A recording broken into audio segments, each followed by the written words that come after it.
सभी को good morning, नमस्कार।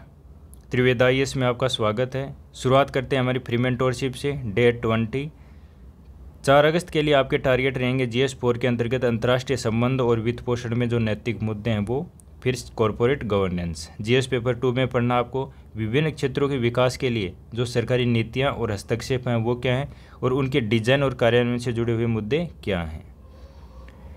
हम आपके लिए एक स्पेशल इनिशिएटिव लेकर आए हैं जिसके अंतर्गत हम UPSC प्री के 3000 PYQ करने वाले हैं, जिसके वीडियो आपको डेली 9 PM पे मिलने वाले हैं। तो जाके ज़रूर देखिएगा, पार्ट फर्स्ट इसका अपलोड कर दिया गया है। भारतीय सेना में व्यापक संगठनात्मक सुधार की योजना, आज हमारी महत्वपूर्ण न्यूज़ है। GS पेपर 3 सिक्योरिटी से इसको रिलेट कर सकते हैं। काफ़ी टेक्निकल भाषा है लेकिन आपको इसको याद करना है। देखिए, जब पहलगाम हमला होता है उसके बाद ऑपरेशन सिंदूर होता है, तो इस स्थिति के कारण सेना का पुनर्गठन की जो डिमांड है वो फिर से बढ़ रही है। इसी संदर्भ में सरकार के द्वारा सेना के पुनर्गठन और अत्याधुनिक तकनीक को एकीकृत करने की योजना शुरू की गई है। तो इसके अंतर्गत मेनली जो फोकस किया गया है वो ड्रोन पे किया गया है।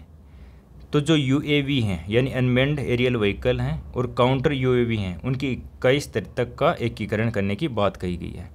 अब हर infantry battalion, artillery, armoured regiment है, वहाँ पे ड्रोन और एंटी ड्रोन सिस्टम को मानक हथियार प्रणाली, याद रखिए, मानक हथियार प्रणाली के रूप में शामिल किया जाएगा।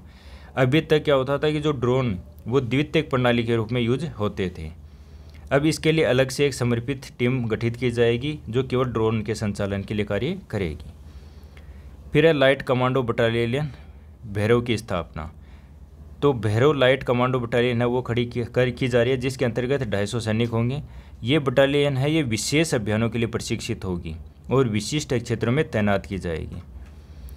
फिर है रुद्र ब्रिगेड का गठन। तो जो एक ब्रिगेड है जो कि संपूर्णीकृत ब्रिगेड होगी, जिसके अंतर्गत इन्फेंट्री, आर्टिलरी, आर्मड इकाई, UAV और लॉजिस्टिक सपोर्ट सब कुछ शामिल होगा। और ये ऐसी ब्रिगेड होगी जिसके अंतर्गत ये किसी भी प्रकार के युद्ध संचालन के लिए सक्षम होंगे, चाहे वो पारंपरिक युद्ध हो या फिर हाइब्रिड युद्ध हो। फिर बात करते हैं आर्टिलरी रेजिमेंट का आधुनिकीकरण। तो देखिए, पहले क्या होता था, हर रेजिमेंट होती थी तो उसमें 3 बैटरियाँ होती थी, लेकिन अब कितनी होंगी, 4, जिसमें एक होगा ड्रोन बैटरी। तो यहाँ पे बैटरी का अर्थ है कि जैसे रेजिमेंट होती है वैसे ही तो छोटी जो सैनिकों की इकाइयाँ होती हैं उनको बोला जाता है बैटरी। तो एक दिव्यास्त्र बैटरी स्थापित की जाएगी जिसमें लंबी दूरी तक मार करने वाली तोपें शामिल होंगी, लूटेरिंग म्यूनिशन होगा, निगरानी व लक्षित हमले के लिए ड्रोन शामिल होंगे। फिर बात करते हैं आर्मर्ड मशीनरी इन्फेंट्री में बदलाव। तो वर्तमान में जो मौजूद रिकॉन प्लाटून है उसको स्ट्राइक और सर्विलांस ड्रोन से सुसज्जित किया जाएगा। इंजीनियर रेजिमेंट और आर्मी एविएशन उस तक वहाँ पर भी तकनीकी उन्नयन किया जाएगा।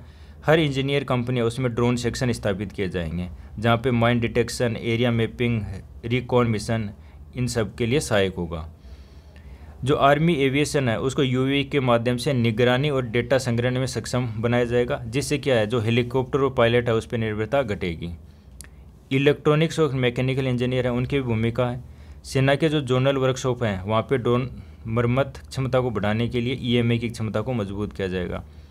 विशेष प्रशिक्षित मानव संसाधन और आपूर्ति श्रृंखला का निर्माण किया जाएगा। इन योजनाओं से तकनीकी रूप से जो प्रशिक्षित जवान हैं उनकी मांग बढ़ेगी। ये पहल भविष्य में जो मानक उपकरण हैं उनकी नियमित खरीद की आपूर्ति श्रृंखला बनाएगी, जिससे आकस्मिक खरीद या फिर उच्च अधिकारियों की जो विशेष वित्तीय शक्तियाँ होती हैं उन पर निर्भरता कम होगी।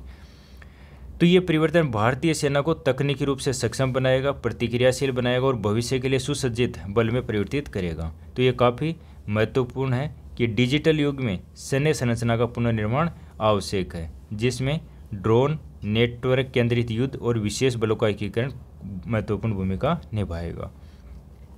बात करते हैं प्लास्टिक संकट पे लैंसेट की रिपोर्ट। तो देखिए, विश्व के देशों ने प्लास्टिक पर एक वैश्विक संधि के लिए प्रयास कर रही है जो जिनेवा में अभी किया जा रहा है वार्ता। तो इस लैंसेट की रिपोर्ट है उसमें प्रकाशित है कि जो मानव स्वास्थ्य और पर्यावरण है उस पर प्लास्टिक के कारण काफ़ी गंभीर खतरा हुआ है। तो स्वास्थ्य पे क्या प्रभाव है, तो प्लास्टिक है वो जन्म से लेकर वृद्धावस्था तक बीमारी और मौत का कारण बन रहा है और इसका सबसे ज़्यादा असर पड़ा निम्न आय और कमज़ोर वर्गों पे। इसका आर्थिक नुकसान क्या है, तो प्लास्टिक से जुड़ी जो स्वास्थ्य समस्याएं हैं उसके कारण प्रति वर्ष 1.5 ट्रिलियन डॉलर का नुकसान हो रहा है। रिपोर्ट की चेतावनी। रिपोर्ट कह रही है कि प्लास्टिक से जुड़ी जो हानियाँ हैं वो बढ़ती रहेंगी, लेकिन इस पे कंट्रोल अवश्य भी है। यानी अगर हम उचित नीति, कानून और उनका प्रभावी क्रियान्वयन करें तो जो प्लास्टिक प्रदूषण है उसके स्वास्थ्य पर प्रभाव को कम किया जा सकता है। जैसे कि हमने वातावरणीय वायु प्रदूषण, लेड, मरकरी, क्लोरोफ्लोरोकार्बन और जलवायु परिवर्तन जैसे विषयों पर वैज्ञानिक नीतियों के सहारे प्रभावशाली समाधान खोजने का प्रयास किया है। इसी तरह प्लास्टिक का भी समाधान संभव है। बात करते हैं जेनेवा बैठक की पृष्ठभूमि की। तो एक INC है, इंटर गवर्नमेंटल नेगोशिएटिंग कमेटी, उसकी 5वीं बैठक का दूसरा चरण अभी जेनेवा में शुरू हुआ है। तो यहाँ पर क्या है कि जो देश के दुनिया भर के जो मंत्री और वार्ताकार हैं वो प्लास्टिक पर एक वैश्विक संधि को अंतिम रूप देने की दिशा में कार्य कर रहे हैं। तो देखिए, प्लास्टिक का केवल पर्यावरणीय संकट नहीं है बल्कि एक वैश्विक स्वास्थ्य संकट भी है।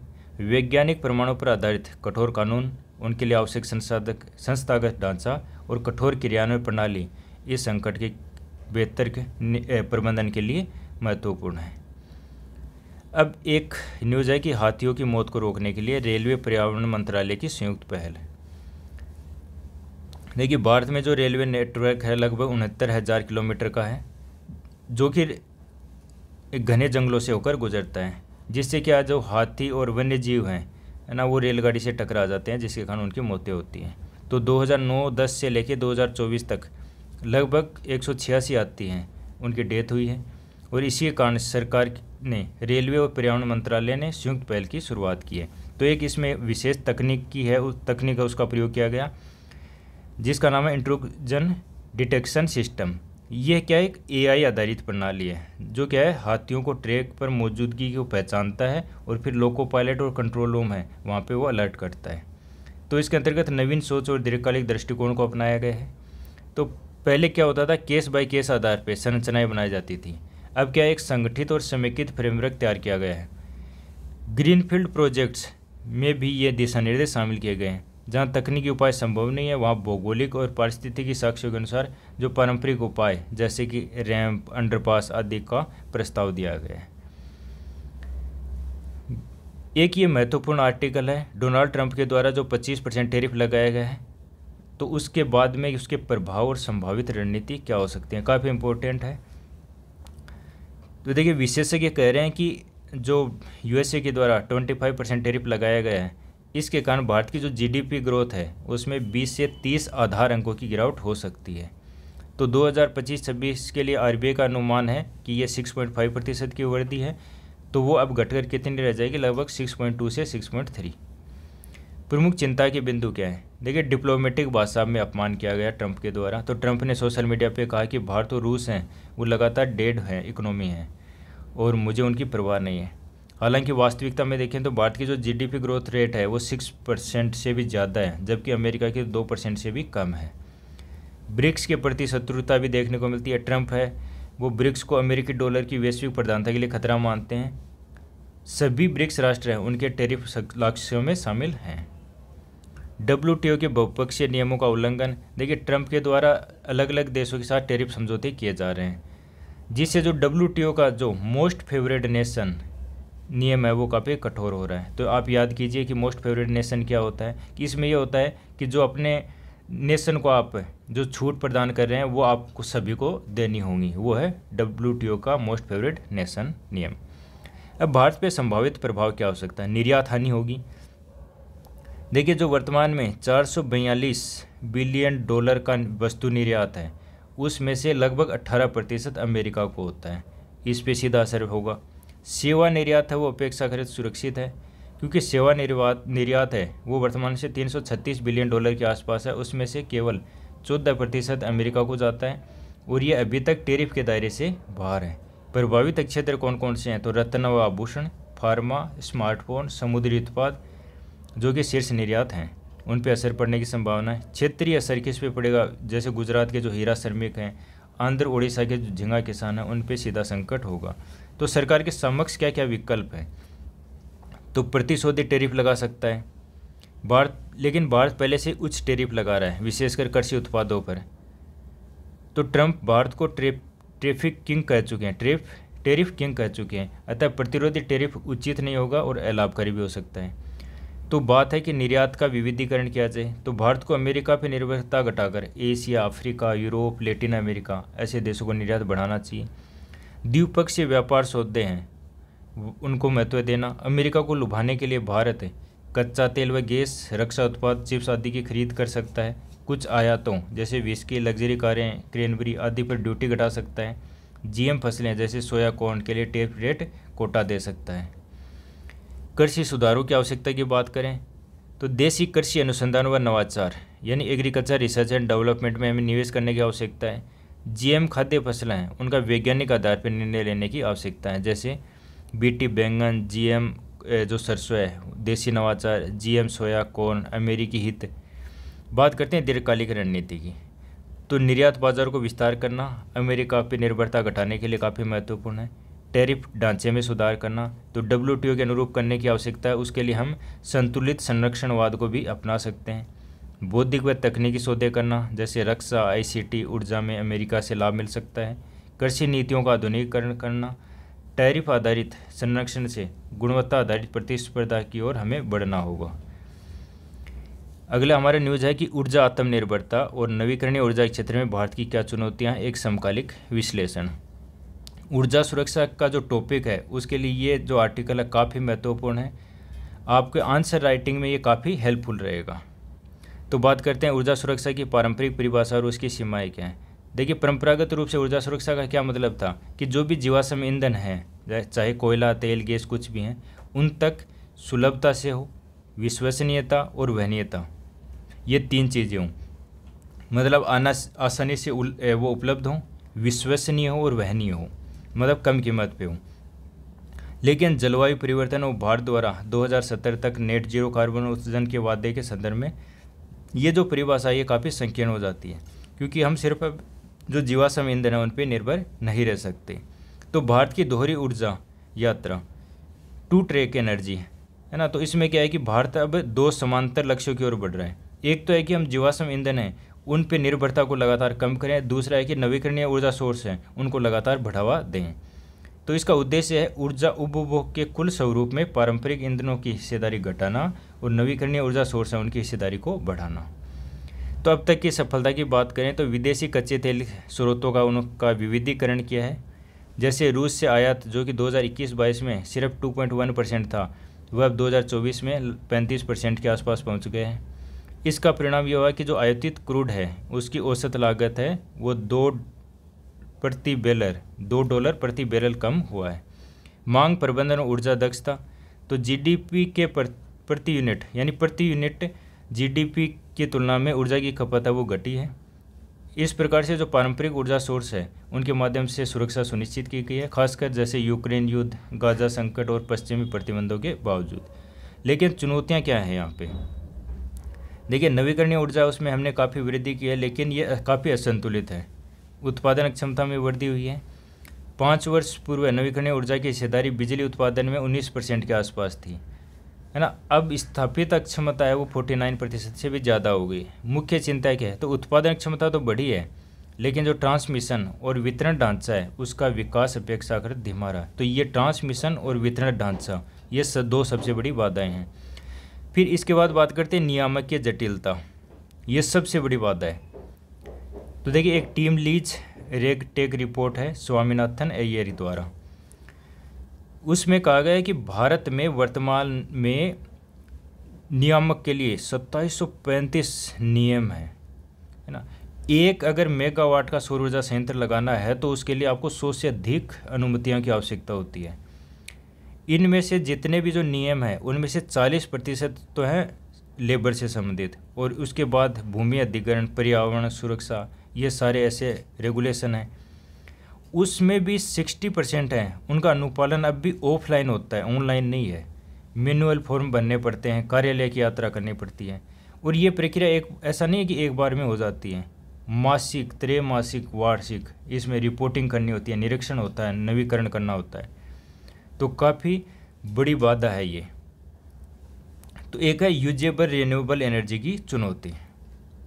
यूजेबल शब्द काफ़ी महत्वपूर्ण है। देखिए, यहाँ पे क्या है कि केवल उत्पादन क्षमता पर्याप्त नहीं होती है, बल्कि इंटर स्टेट ट्रांसमिशन नेटवर्क होना चाहिए, बैकअप स्टोरेज सिस्टम होना चाहिए, डिस्ट्रीब्यूशन नेटवर्क होना चाहिए, स्पष्ट टैरिफ और तकनीकी मानक, ये सब भी चीज़ें होनी चाहिए। तो भारत ने उत्पादन क्षमता तो बढ़ा ली है, लेकिन इन पे पर्याप्त काम नहीं हुआ है।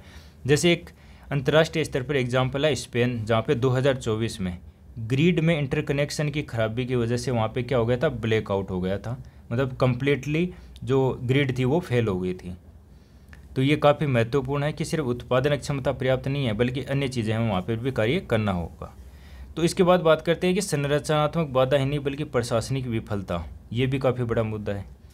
तो जीवाश्म ईंधन की आपूर्ति पर सरकार का नियंत्रण नहीं है, परंतु सौर और पवन ऊर्जा है जो उन पे सरकार नियंत्रण स्थापित कर सकती है, क्योंकि ये प्राकृतिक रूप से सुलभ हैं, तकनीकी रूप से स्थापित हैं, आर्थिक रूप से प्रतिस्पर्धी हैं और निवेशकों के लिए आकर्षक हैं। वास्तविक समस्या क्या है, जो नियामक एजेंसियाँ हैं उनकी अधिकता, एकल जवाबदेही का अभाव और अनावश्यक लाल फीताशाही, ये बड़े मुद्दे हैं। तो प्रशासनिक मुद्दे ज़्यादा हैं। तो फिर समाधान क्या हो सकता है? तो भारत सरकार यदि राजनीतिक इच्छा शक्ति दिखाए तो सुधार हो सकते हैं। तो संभावित सुधार क्या है कि जो भी नियम है उनका एकीकरण और सरलीकरण करना, इससे निवेश में वृद्धि होगी। भूमि अधिग्रहण प्रक्रिया उसमें सुधार करना, तो इसका क्या है कि परियोजनाएं वो समयबद्ध रूप से शुरुआत हो सकती है। अनुमतियों को डिजिटल प्रक्रिया अपनाना, यानी सब कुछ ऑनलाइन करना, इससे क्या जो भ्रष्टाचार और देरी है उसमें कमी आएगी। तकनीकी मानक और सुरक्षा नियम हैं उनका समन्वय करना, इससे संचालन की दक्षता सुधरेगी। नेटवर्क चार्ज और अनुबंध प्रक्रिया उनमें पारदर्शिता लाना, तो इससे वाणिज्यिक स्थिरता आएगी। विवाद निपटान उनमें तेजी लाना, कानूनी अस्पष्टता की समाप्ति होगी। तो यदि Bharat 500 gigawatt usable renewable energy है 2035 तक का लक्ष्य पाना चाहता है, तो उसे केवल उत्पादन क्षमता हासिल नहीं करनी होगी, बल्कि संपूर्ण जो मूल्य श्रृंखला है उसकी संरचनात्मक मजबूती भी सुनिश्चित करनी होगी। ये किससे होगा? राजनीतिक इच्छा शक्ति के माध्यम से। तो जो भारत में अभी त्रिकोण है, ऊर्जा, विकास और पर्यावरण, उनमें संतुलन बनाने में महत्वपूर्ण भूमिका रहेगी। इसके बाद आता है क्रेसिनिकोव ज्वालामुखी, जो कि रूस में है। 600 वर्षों के बाद में इसमें विस्फोट हुआ है। तो रूस का जो कमचटका क्षेत्र है वहाँ पर यह घटना हुई है। तो हाल ही में पहले भी ये चर्चा में रहा, कमचटका क्षेत्र किस लिए रहा है बताइए? जो ये क्योंकि ये पैसिफिक रिंग ऑफ फायर था, वहाँ पे था और यहाँ पे भूकंप आया था, तो ये आपको याद रखना है। तो रूस का जो कमचटका क्षेत्र है वो काफ़ी महत्वपूर्ण हो जाता है। लोकेशन हम ऑलरेडी देख चुके हैं। तो यहाँ पे ज्वालामुखी विस्फोट हुआ है। तो ये पैसिफिक रिंग ऑफ फायर का हिस्सा होने के कारण यहाँ पे लगातार भूकंपीय और ज्वालामुखी गतिविधियाँ होती रहती हैं।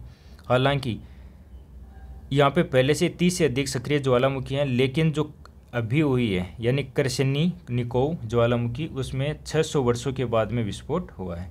तो आज के न्यूज़ यहीं ख़त्म होते हैं। Thank you.